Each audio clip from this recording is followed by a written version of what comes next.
حضرت موسیٰ علیہ السلام کے عصا کا واقعہ۔ حضرت موسیٰ علیہ السلام کی وہ مقدس لاٹھی ہیں جس کو عصا موسیٰ کہتے ہیں۔ اس کے ذریعے آپ کے بہت سے ان معجزات کا ظہور ہوا جن کو قرآن مجید نے مختلف عنوانوں کے ساتھ بار بار بیان فرمایا ہے۔ اس مقدس لاٹھی کی تاریخ بہت قدیم ہے، جو اپنے دامن میں سینکڑوں ان تاریخی واقعات کو سمٹے ہوئے ہیں جن میں عبرتوں اور نصیحتوں کے ہزاروں نشانات ستاروں کی طرح جگمگا رہے ہیں، جن سے اہل نظر کو بصیرت کی روشنی اور ہدایت کا نور ملتا ہے۔ یہ لاٹھی حضرت موسیٰ علیہ السلام کے قد برابر 10 ہاتھ لمبی تھی اور اس کے سر پر 2 شاخیں تھی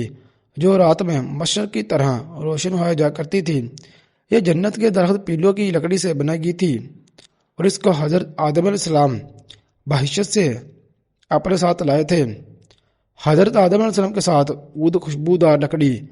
حضرت موسیٰ علیہ السلام کا عصا جو عزت والی پیلوں کی لکڑی کا تھا، انجیر کی پتیاں،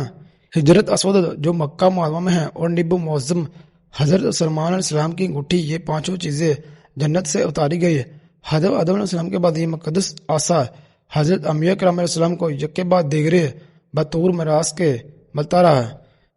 یہاں تک کہ حضرت شعیب علیہ السلام کو ملا جو قوم مدین کے نبی تھے۔ حضرت موسیٰ علیہ السلام جو مصر سے ہجرت فرما کر مدین تشریف لے گیا، اور حضرت شعیب علیہ السلام نے اپنی صاحبزادی حضرت بی بی صفورہ رضی اللہ عنہا سے آپ کا نکاح فرما دیا، اور آپ 10 برس تک حضرت شعیب علیہ السلام کی خدمت میں رہ کر آپ کی بکریاں چراتے رہے۔ اس وقت حضرت شعیب علیہ السلام نے حکم خداوندی کے مطابق آپ کو یہ مقدس عصا عطا فرمایا۔ پھر جب آپ اپنی زوجہ محترمہ کو ساتھ لے کر مدین سے مصر اپنے وطن کے لیے روانہ ہوئے اور وادی مقدس مقام طویٰ میں پہنچے تو اللہ تعالیٰ نے اپنی تجلی سے آپ کو سرفراز فرما کر منصب رسالت کے شرف سے سربلند فرمایا۔ اس وقت حضرت حق جل مجدہ نے آپ سے جس طرح کلام فرمایا، قرآن مجید نے اس کو اس طرح بیان فرمایا ہے۔ ترجمہ: اور یہ تیرے داہنے ہاتھ میں کیا ہے اے موسیٰ؟ عرض کی یہ میرا عصا ہے، میں اس پر تکیہ لگاتا ہوں اور اس سے اپنی بکریوں پر پتے جاڑتا ہوں اور میرے اس میں اور کام ہے۔ حضرت موسیٰ علیہ السلام اس مقدس لاٹھی سے مذکورہ بلا کام نکالتے رہے، مگر جب آپ فرعون کے دربار میں ہدایت فرمانے کی غرض سے تشریف لے گئے اور اس نے آپ کو جادوگر کہہ کر جو ڈلایا تو آپ کی اس عصا کے ذریعے بڑے بڑے معجزات کا ظہور شروع ہو گیا، جن میں سے 3 معجزات کا تذکرہ قرآن مجید نے بار بار فرمایا ہے جو حسب ذیل ہیں۔ عصا اسدحہ بن گیا۔ اس کا واقعہ یہ ہے کہ فرعون نے ایک میلہ لگایا اور اپنی پوری سلطنت کے جادوگروں کو جمع کر کے حضرت موسیٰ علیہ السلام کو شکست دینے کے لیے مقابلہ پر لگا دیا، اور اس میلے کے ازدحام میں جہاں لاکھوں انسانوں کا مجمع تھا، ایک طرف جادوگروں کا ہجوم اپنی جادوگری کا سامان لے کر جمع ہو گیا، اور ان جادوگروں کی فوج کے مقابلہ میں حضرت موسیٰ علیہ السلام تنہا ڈٹ گئے۔ جادوگروں نے فرعون کی عزت کی قسم کھا کر اپنی جادو کی لاٹھیوں اور رسیوں کو پھینکا تو ایک دم وہ لاٹھیاں اور رسیاں سانپ بن کر پورے میدان میں ہر طرف پھینکارے مار کر دوڑنے لگی، اور پورا مجمع خفا راس اس میں بدحواس ہو کر ادھر ادھر بھاگنے لگا، اور فرعون اس کے تمام جادوگر اس کرتب کو دیکھ کر اپنی فتح کے گھمنڈ اور غرور کے نشہ میں بدمست ہو گیا، اور جوش شادمانی سے تالیاں بجا بجا کر اپنی مسرت کا اظہار کرنے لگا۔ اتنے میں ناگہاں حضرت موسیٰ علیہ السلام نے خدا کے حکم سے اپنی مقدس لاٹھی کو ان سانپوں کے ہجوم میں ڈال دیا تو یہ لاٹھی ایک بہت بڑا اور نہایت ہیبت ناک اڑدھا بن کر جادوگروں کے تمام سانپوں کو نگل گیا۔ یہ معجزہ دیکھ کر تمام جادوگر اپنی شکست کا اعتراف کرتے ہوئے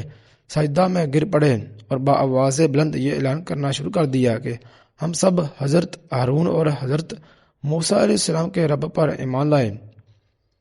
چنانچہ قرآن مجید نے اس واقعہ کا ذکر کرتے ہوئے ارشاد فرمایا کہ ترجمہ: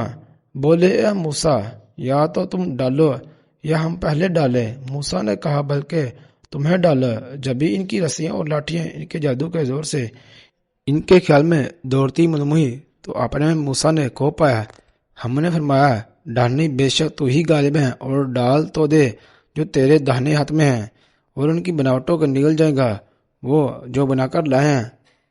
وہ تو جادوگر کا فریب ہیں، اور جادوگر کا بلا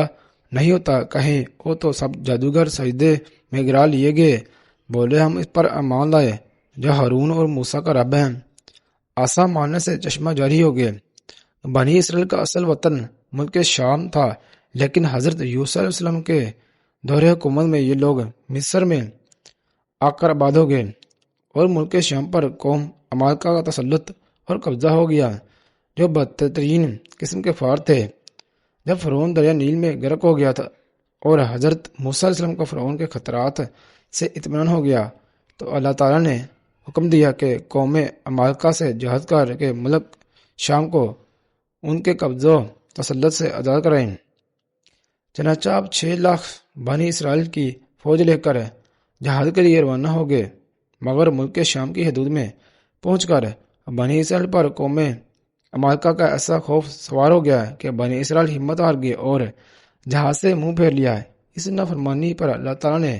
بنی اسرائیل کو یہ سزا دی کہ یہ لوگ 40 برس تک میدان طیہ میں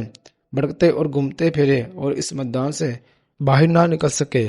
حضرت موسیٰ علیہ السلام بھی ان لوگوں کے ساتھ میدان طیہ میں تشریف فرما تھے۔ جب بنی اسرائیل اس بے آب و گیا میدان میں بھوک و پیاس کی شدت سے بے قرار